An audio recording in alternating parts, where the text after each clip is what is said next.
ಎಲ್ಲರಿಗೂ ನಮಸ್ಕಾರ. ನಮ್ಮ ದ್ವಿತೀಯ PUC ವಿದ್ಯಾರ್ಥಿಗಳಿಗೆ ಒಂದು ಗುಡ್ ನ್ಯೂಸ್ ಏನಪ್ಪಾ ಅಂತಂದ್ರೆ ನೀಟ್ ಅಪ್ಲಿಕೇಶನ್ ಬಿಟ್ಟಿರುವಂತ. ನೀಟ್ ಅಪ್ಲಿಕೇಶನ್ ಯಾವಾಗ ಸ್ಟಾರ್ಟು, ಅದರ ಡಾಕ್ಯುಮೆಂಟ್ಸ್ ಏನು ಬೇಕು ಅನ್ನೋದು ನಿಮ್ಗೆ ಹೇಳ್ಕೊಡ್ತೀನಿ.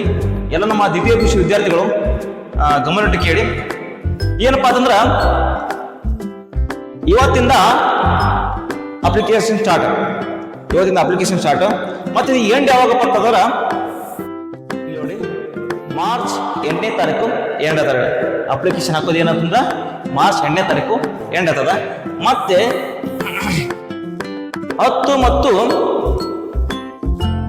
12 ಇದು ನೀವು ಏನರ ಅಪ್ಲಿಕೇಶನ್ ಹಾಕಿದಲ್ಲಿ ಏನಾದ್ರು ತಪ್ಪಿದ್ರೆ ಅದನ್ನು ಕರೆಕ್ಷನ್ಗೆ ಏನು ಮಾಡ್ರ 10 ಮತ್ತು 12ನೇ ತಾರೀಕು ಮಟ್ಟ ನಿಮ್ಗೆ ಟೈಮ್ ಇರ್ತದೆ. ಮಾರ್ಚ್ ಇದರ ಗಮನ ಇರಲಿ. ಮತ್ತೆ ಇನ್ನು ಫೀಸ್ ಬಂದ್ರೆ ಅಪ್ಲಿಕೇಶನ್ ಫೀಸ್ ಬಂದ್ರೆ ಇನ್ನು ಜನರಲ್ ಅವ್ರಿಗೆ 17 ರೂಪಾಯಿ ಇರ್ತದ. ಇನ್ನು ಜನರಲ್ OBC NCL ಅವರಿಗೆ 16 ರೂಪಾಯಿ ಇರ್ತದೆ. ಇನ್ನು SC ST ಅವರಿಗೆ 1,000 ರೂಪಾಯಿ ಇರ್ತದೆ ಫೀಸ್. ಎಲ್ಲರಿಗೂ ಗೊತ್ತಿರಬೇಕದು. ಮತ್ತೆ ಇನ್ನೊಂದು ಇನ್ನು ಬೇರೆ ದೇಶದ ಜನರಿಗೆ ಏನಂತಂದ್ರೆ 9,500 ರೂಪಾಯಿ ಇರ್ತದೆ. ನಮ್ಮ ದೇಶ ಬಿಟ್ಟು ಬೇರೆ ದೇಶದವರು ಈ ಅಪ್ಲಿಕೇಶನ್ ಹಾಕಿದ್ರ ಅವರಿಗೆ ಅಪ್ಲಿಕೇಶನ್ ಫೀಸ್ ಎಷ್ಟದ 9,500 ಇರ್ತದ.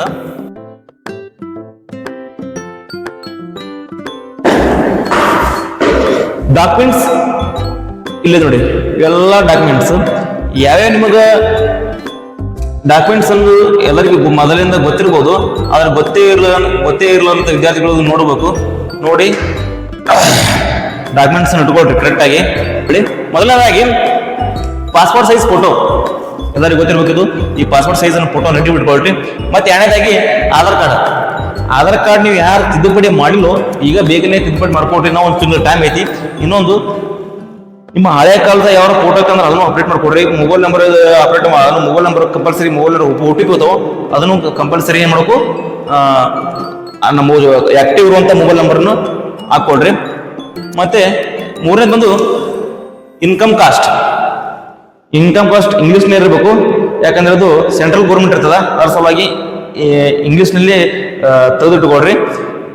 ಮತ್ತೆ ಇನ್ನೊಂದು ಇದು ನಾಲ್ಕನೇದು ಲೆಫ್ಟ್ ರೈಟ್ ಹ್ಯಾಂಡ್ ತಂಬು. ಯಾಕಂದ್ರೆ ಎರಡು ಹ್ಯಾಂಡ್ದು ತಂಬು ಕೇಳ್ತಾನ, ಆ ತಂಬುನು ರೆಡಿ ಇಟ್ಕೊಳ್ರಿ. ಇನ್ನು ಪೋಸ್ಟ್ ಕಾರ್ಡ್ ಸೈಜ್ ಫೋಟೋ. ಈ ಪೋಸ್ಟ್ ಕಾರ್ಡ್ ಸೈಜ್ ಫೋಟೋ ಏನಂದ್ರೆ ನೀವು ಫೋಟೋ ತೆಗೆಸ್ಕೊಂಡು ಅದ್ರ ಕೆಳಗೆ ನಿಮ್ಮ ಹೆಸರು ನೇಮ್ ಇರಬೇಕು, ಅವತ್ತಿಂದ ಡೇಟ್ ಇರಬೇಕು. ಯಾಕಂದ್ರೆ ಅದನ್ನು ಅಪ್ಲೋಡ್ ಮಾಡೋಕ್ಕಾಗತ್ತಲ್ಲ, ಇದೊಂದು ರೆಡಿ ಮಾಡಿಕೊಳ್ಳಿ. ಮತ್ತೆ SSLC ಮಾರ್ಕ್ಸ್ ಕಾರ್ಡ್, ನಿಮ್ಮ 10ನೇ ತರಗತಿಯ ಒಂದು ಮಾರ್ಕ್ಸ್ ಕಾರ್ಡ್ ಅನ್ನು ರೆಡಿ ಇಟ್ಕೊಳ್ರಿ. ಎಲ್ಲರಿಗೂ ಬಳಿ ಇರ್ತದೆ ಒರಿಜಿನಲ್, ಅದನ್ನು ರೆಡಿ ಕೊಡ್ರಿ. ಇನ್ನೊಂದೇನಪ್ಪಾ ಅಂತಂದ್ರೆ ನಿಮ್ಮ SSLC ಮಾರ್ಕ್ಸ್ ಕಾರ್ಡ್ ನಲ್ಲಿ ಏನಿರ್ತದೆ ಅದೇ ಟೈಪ್ ಆಧಾರ್ ಕಾರ್ಡ್ನಲ್ಲೂ ಇರಬೇಕು. ಯಾಕಂದ್ರೆ ತಿದ್ದುಪಡಿ ಮಾಡ್ಕೊಳ್ರಿ.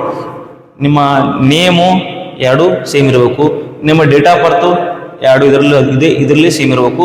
ಮತ್ತೆ ನಿಮ್ಮ ತಂದೆ ಹೆಸರು ತಾಯಿ ಹೆಸರು ಏನು ಇದರಲ್ಲಿ ಏನಿರುತ್ತೋ ಇದರಲ್ಲೂ ಕೂಡ ಸೇಮ್ ಇರಬೇಕು. ಅಂದ್ರೆ ಅಪ್ಲಿಕೇಶನ್ ತಗೊಳ್ತದೆ. ಇಲ್ಲಿಕಂದ್ರೆ ತಗೊಳ್ಳೋದು ಇದೊಂದು ನೆರೆ ದೇಶದ ಜನ ಅಪ್ಲೈ ಮಾಡಿದ್ರೆ ಅವ್ರಿಗೆ ಅಪ್ಲೈ ಅಷ್ಟೇ ಆಗುತ್ತೆ, ನಮಗೇನು ಅಪ್ಲೈ ಆಗಲ್ಲ. ಇನ್ನು 8ನೇದು PWD ಅಂದ್ರೆ ಸರ್ಟಿಫಿಕೇಟ್. ಅಂದ್ರೆ ನಿಮ್ಗೇನೋ ಹೊಲ ಜಮೀನು ಏನಾದರೂ ಅತಿ ಹೆಚ್ಚು ಮಳೆಯಿಂದ ನಿಮ್ಗೆ ಬೆಳೆ ನಾಶ ಆದ್ರೆ ಅದನ್ನು ಸರ್ಟಿಫಿಕೇಟ್ ಸಿಗ್ತದ. ಆ ಸರ್ಟಿಫಿಕೇಟ್ ತಗೋರಿ, ಅದು ನಿಮಗೆ ಹೆಲ್ಪ್ ಆಗ್ತದ. ಇನ್ನು ಮೊಬೈಲ್ ನಂಬರ್ ವೆರಿ ಇಂಪಾರ್ಟೆಂಟ್. ಏನಂದ್ರೆ ಆಕ್ಟಿವ್ ಇರ್ಬೇಕು ಮೊಬೈಲ್ ನಂಬರ್. ಆ ಆಕ್ಟಿವ್ ಇರೋ ಮೊಬೈಲ್ ನಂಬರ್ಗೆ OTP ಬರ್ತಾವ. ಆ OTP ಬರೋ ಸಲುವಾಗಿ ಒಂದು ಆಕ್ಟಿವ್ ಇರೋ ಮೊಬೈಲ್ ನಂಬರನ್ನು ಅದು ವಾಟ್ಸಾಪ್ನಲ್ಲಿ ಇರಬೇಕು, ಒಂದು ಸ್ಮಾರ್ಟ್ ಫೋನ್ನಲ್ಲಿ ಇರ್ಬೇಕು ಮೊಬೈಲ್ ನಂಬರ್. ಯಾಕಂದ್ರೆ OTP ಬರ್ತಾವ, ವಾಟ್ಸಾಪಿಗೆ ಮೆಸೇಜ್ ಬರ್ತಾವ, ಮೇಲಿಗೂ ಮೆಸೇಜ್ ಬರ್ತಾವ. ಹಾಗಾಗಿ ಒಂದು ಆಕ್ಟಿವ್ ಮೊಬೈಲ್ ನಂಬರ್ ನೋಡ್ಕೋರಿ. ಮೇಲ್ ID ಇದು ಮೇನ್ ಬೇಕು. ಒಂದು ಮೇಲ್ ಐಡಿನೂ ಇಟ್ಕೋರಿ. ನಿಮ್ಮ ಏನಾರ ಹಳೆ ಮೇಲ್ ಐಡಿ ನಿಮ್ಗೆ ಪಾಸ್ವರ್ಡ್ ಗೊತ್ತಿತ್ತಲ್ಲ ಅಂದ್ರೆ ಹೊಸ ಒಂದು ಮೇಲ್ ಐಡಿ ಕ್ರಿಯೇಟ್ ಮಾಡ್ಕೋರಿ. ಒಂದು ಹೊಸ ಮೇಲ್ ಐಡಿನೂ ಇಟ್ಕೊಳ್ರಿ. ಇನ್ನು ಸಿಗ್ನೇಚರ್ ಬೇಕಾಗ್ತದ. ಒಂದು ವೈಟ್ ಪೇಪರ್ನಾಗ ನಿಮ್ಮ ಸಿಗ್ನೇಚರ್ನ ಸೈ ಮಾಡಿ ಇಟ್ಕೋರಿ. ಇಷ್ಟೆಲ್ಲ ಡಾಕ್ಯುಮೆಂಟ್ನ ರೆಡಿ ಮಾಡಿ ಇಟ್ಕೊಳ್ರಿ. ಯಾಕಂದ್ರೆ ಇವತ್ತಿಂದ ಅಪ್ಲಿಕೇಶನ್ ಸ್ಟಾರ್ಟ್. ಯಾರೆಲ್ಲ ಡಾಕ್ಯುಮೆಂಟ್ ಇಲ್ಲೋ ಅವರೆಲ್ಲ ಈಗ ರೆಡಿ ಮಾಡ್ಕೊಳ್ರಿ. ಇಷ್ಟೆಲ್ಲ ಡಾಕ್ಯುಮೆಂಟ್ಸ್ನ ರೆಡಿ ಇಟ್ಕೊಳ್ಳಿ.